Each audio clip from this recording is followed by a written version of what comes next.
Har Julian Assange utsatts för tortyr?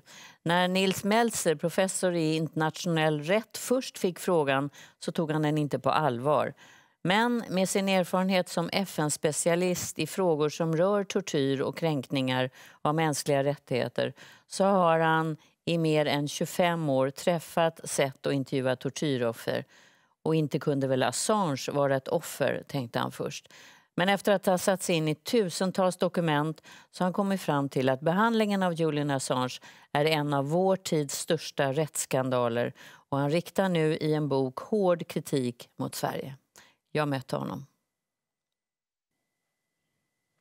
Välkommen hit, Nils Melzer. Tack så mycket. Trevligt att vara här. Ja, vad trevligt. Du pratar svenska. Ja, jag pratar svenska och förstår svenska, men jag föredrar det professionella intervjun kanske om vi gör på engelska. För din mamma är svenska? Ja, hon är svenska. Ja. Trevligt. I will then speak English as well. Yes, please. Yes. You get a lot of requests about investigate cases about torture and things like that from the UN. Yes. And what happened when you got this request about investigate Julian Assange? Well, I do receive about 10 to 15 requests per day to intervene on behalf of individual torture victims, from lawyers, from organizations, from victims and family members. And in this particular case, it was in December 2018. Julian Assange was still at the Ecuadorian embassy, and I had never worked on this case. But I remember I was writing a report, and I had this little message coming up on my screen. Julian Assange's lawyers are asking for your protection. And I had this instinctive reaction of, no, not this guy. And I had this image coming up of this rapist, hacker, traitor, narcissist. But immediately I swiped it off my screen and I continued to work. And about 3 months later, in March 2019, they came back, the lawyers, with a message and saying, we are really concerned he might be imminently expelled from the Ecuadorian embassy and sent to the US without a legal proceeding. Please read the attached medical opinion. And there was a medical opinion of a well-known American doctor, Sondra Crosby, who is independent. She's not an activist. She has visited Guantanamo as an independent doctor. And she came to the conclusion that his living conditions in the embassy violated the Anti-Torture Convention. And then I thought, if an authority like this comes to this conclusion, I at least have to look at the case. But I cannot rely on the sources of information I have from the outside. So I have to go and visit him and take 2 doctors with me to evaluate it for myself. Before you tell us about the meeting, the first meeting with Julian Assange, and this case that became a book. Yes. This book is called in Swedish Fallet Julian Assange. Before that, I think we should go back in time. 2011, I met him before he was taken to the embassy, and he was still sort of a little bit of a rock star, and this is what I asked him about. Så det här är min intervju med Julian Assange 2011 i London. Sometimes it's like you are a person, a rock star, and then we have WikiLeaks as an organization. Is it good or bad that you have that status as a rock star? Early on, I thought it was rather helpful because we needed to draw attention to many different issues, and so you can use your reputation to draw attention to issues that people otherwise wouldn't care about. But when it got to a certain level and when our enemies became so numerous, then actually that became extremely dangerous. So now we have had so many types of attacks on my person that have tried to attack the organization, attack the work by attacking my person. So that has been hard. This was done 2011. If you could give us a brief story about what happened with Julian Assange. Since 2011? Yeah, he was taken to the embassy. Yes, well, actually, he fled to the embassy. He fled, yeah. Yeah. First, he obviously came to Sweden in a context in 2010 when he was looking for a place to establish WikiLeaks, and Sweden was the safe haven for press freedom in the world. And he wanted to establish WikiLeaks in Sweden to become a press organization in Sweden. Now, clearly, for the Swedish political establishment, that would have been a challenge because, to say the least, because WikiLeaks at the time had just released those huge leaks, the biggest leak in military history on the Afghanistan war, about 90,000 documents, and that proved war crimes and so on. And so for the US and its allies, and we have to remember Sweden was an ally of the US in Afghanistan, this was a big threat. Have an organization that releases this type of information and have it established in Sweden, I'm sure the authorities must have seen that very critical. We have the Institute of Foreign Policy of Sweden going public saying that WikiLeaks is a threat to national security. The head of military intelligence of Sweden at the time went to the press saying that he thinks that WikiLeaks is a danger to the armed forces of Sweden. So I think it's important to know that context. He didn't just come for a seminar. And that the Swedish authorities had an interest of him not establishing WikiLeaks. While you are in this story, yes. One other very important things happen. He's accused for raping 2 women. Yeah, he was suspected of that. He yes. was suspected of that. But That's I think the also right way of putting it. And I think also for legal reasons we have to be fair and say that the Swedish authorities have dropped those allegations, and they dropped it in 2019 at a time, not because he was in the embassy, he was in arrest in a British prison. So he could have been extradited to Sweden and he could have been prosecuted. It's not because he was running away from justice that they closed the investigation, but they had to, now they had him available. For 10 years they had said, the only reason we don't prosecute him is because he's hiding in the embassy.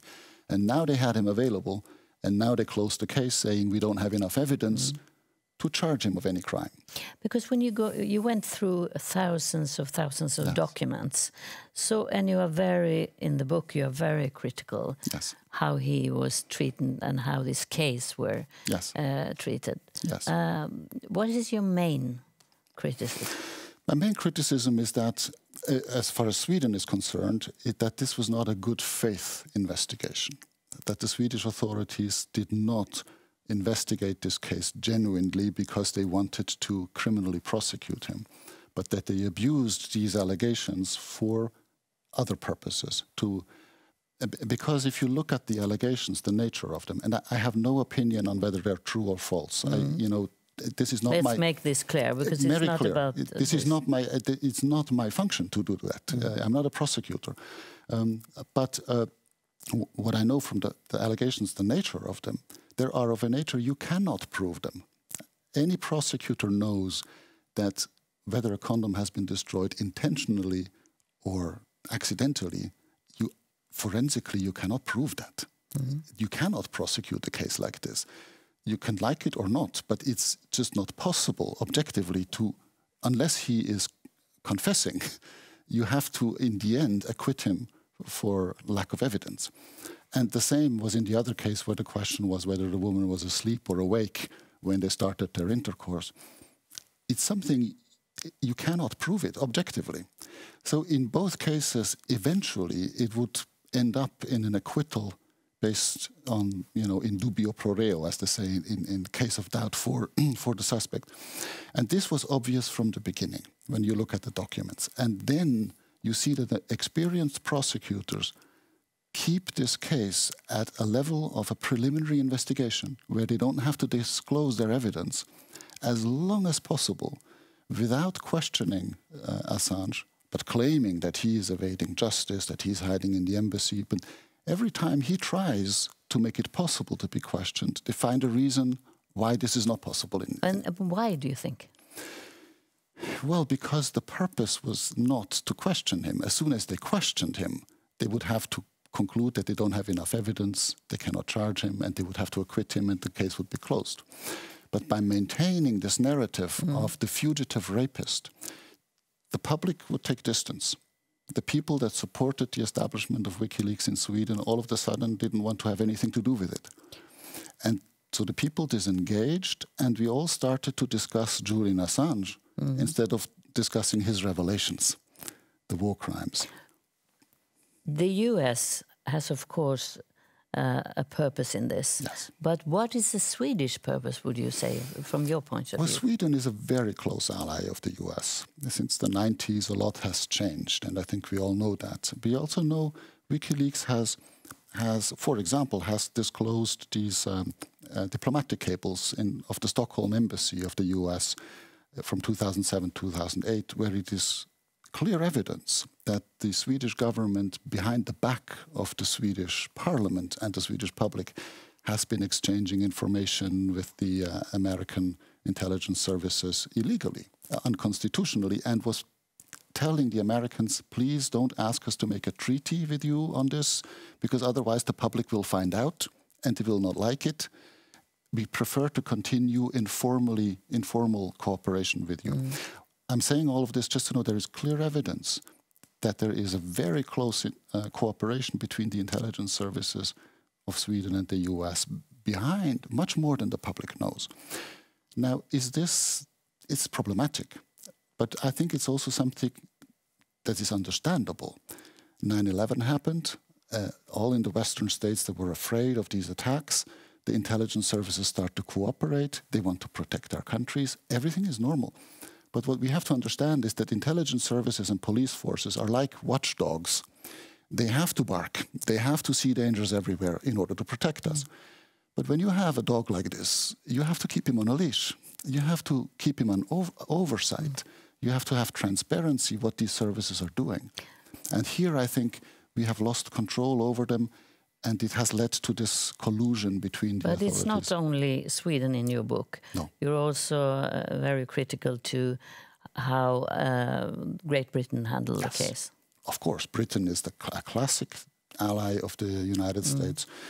And we can see it in relation, for example, to the Swedish allegations, that the British pushed very hard the Swedish authorities not to drop this case. When the Swedish prosecution in 2013 said, I think we have to drop this case, he's now in the embassy, there's no point in having this detention order, it's not proportionate. The British write an email back to the Swedish prosecutor, don't you dare get cold feet. What is the interest of the British? The British threatened the Ecuadorian embassy with invasion. They said, we will invade violently the embassy and arrest Julian Assange in the embassy. You don't do that because someone is wanted for questioning in a case. I mean, you do that in a hostage-taking or a terrorist attack. These are pictures that is very... tell me what you think in these pictures. Yeah, here we see this is the date of the arrest. This is the 11th of April 2019, when the Ecuadorian government, the new president of Ecuador, Moreno, had made a deal with the Americans. This is documented in writing that they will hand over Assange in return for economic help.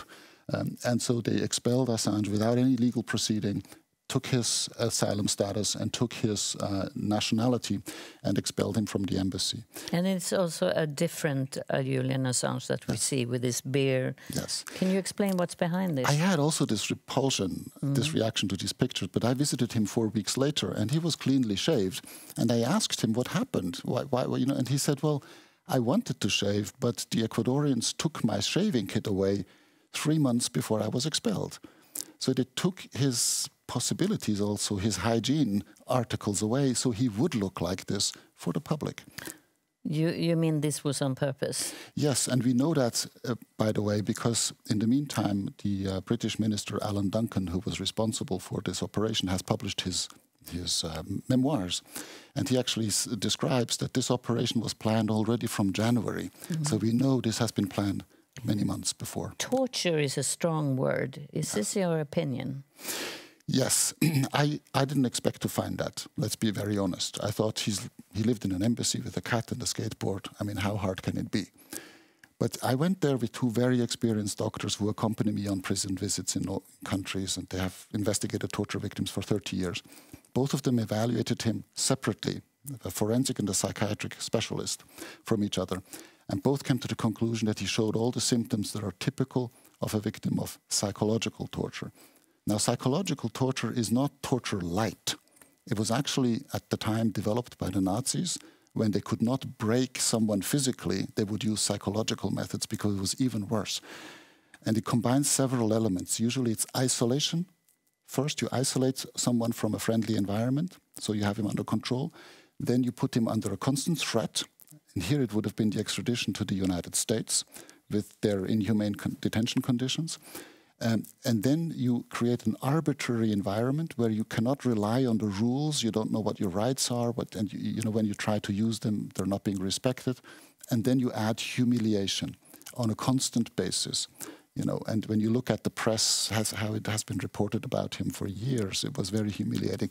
And over time, this breaks down a person's identity in a way that is not repairable.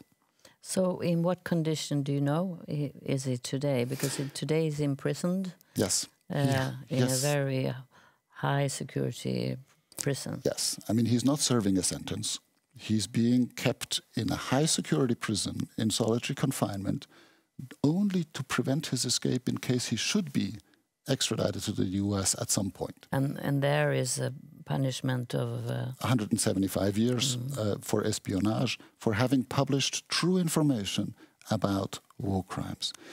And just to make clear, another person has been in the same situation legally in Britain before, and that was Augusto Pinochet, the previous dictator of Chile, who was accused of crimes of against humanity. And he was kept in the villa in extradition detention, very luxurious, had visitors. And Julian Assange is being silenced and isolated in a cell without any need, to be honest. So why is he so dangerous for the US today? This is my words. I don't know what you would say. No, and you're absolutely right to ask that question. If you compare him, for example, to Edward Snowden or to Chelsea Manning, who are whistleblowers, who they had information once, they published it, but now they're no longer dangerous. Julian Assange has never leaked information. He's not a whistleblower, he's a publisher, and he created a platform, a methodology, which is dangerous. It allows whistleblowers from around the world to submit millions of pages through the internet anonymously for publication. So the danger is for the states that this will proliferate because it's easy to replicate. Others can do the same. And then all of a sudden you have 15,000 WikiLeaks around the world who will leak all kinds of information from all kinds of governments, and there's no control anymore over secrecy. And I think that's what they're afraid of. So what do you think about Julian Assange in the future? What will happen now? Well, I think what they're trying to do is to set an example, and they already succeeded. It doesn't depend on extradition. You're a journalist. If I gave you now a USB stick with the collateral murder video #2 and 250,000 new diplomatic cables, would you publish it? Or would you perhaps first look at what they're doing with Julian Assange and say, no, thank you, this time I decline? And this is what I mean with the intimidation. Which is really dangerous for democracy, of course. Yes, because democracy depends on transparency. Did you ask for a comment from the Swedish government? Yes, I clearly, before I don't write books like this, you know, I intervened with the Swedish government. I said, look, this is the information I found. Can you please comment your position on this? And they said, oh, we cannot comment because this is a pending judicial proceeding. Now, you know, I always have to go through the foreign ministry in every country. If I intervene in Saudi Arabia, it's the foreign ministry. But the foreign minister never tortures people. It's always the courts or the prosecutors or the police. So clearly, their job is to transmit the information to their authorities and for them to respond. They just didn't want to respond. So I wrote another letter and detailed 50 questions and said, could you please, you know, respond to those 50 questions in detail, how you comply with human rights in this case. And I got a one-page response by the Swedish government. They say, the government has no further observations. Now, I have to tell you, I work every day with 193 states. And from experience, I can say that when states have clear proof that their behavior has been correct, they're very keen to present it. When they say no comment, it's usually a bad sign. We will try our best to see if we can get a comment on your book. It's a very interesting book called Fallet Julian Assange. Thank you so much for coming. Tack så mycket. Tack så mycket. För samtalet. Ja, vi har fått en kommentar från UD som skriver att den rättsliga processen i Sverige sköts självständigt av svensk åklagare och i domstol och kan inte kommenteras av regeringen eller UD. Och så skriver de vidare att de har svarat rapportören att de har invändningar mot rapportörens påstående om att Sverige medverkat till Assange nuvarande situation och hälsotillstånd. Och regeringen instämmer alltså inte alls i rapportörens påståenden om att svenska myndigheters agerande har haft något annat syfte än att lagföra Assange för de brott han misstänks för att ha begått i Sverige. Hela den här kommentaren kan ni läsa på tv4.se. Vi lägger ut den strax.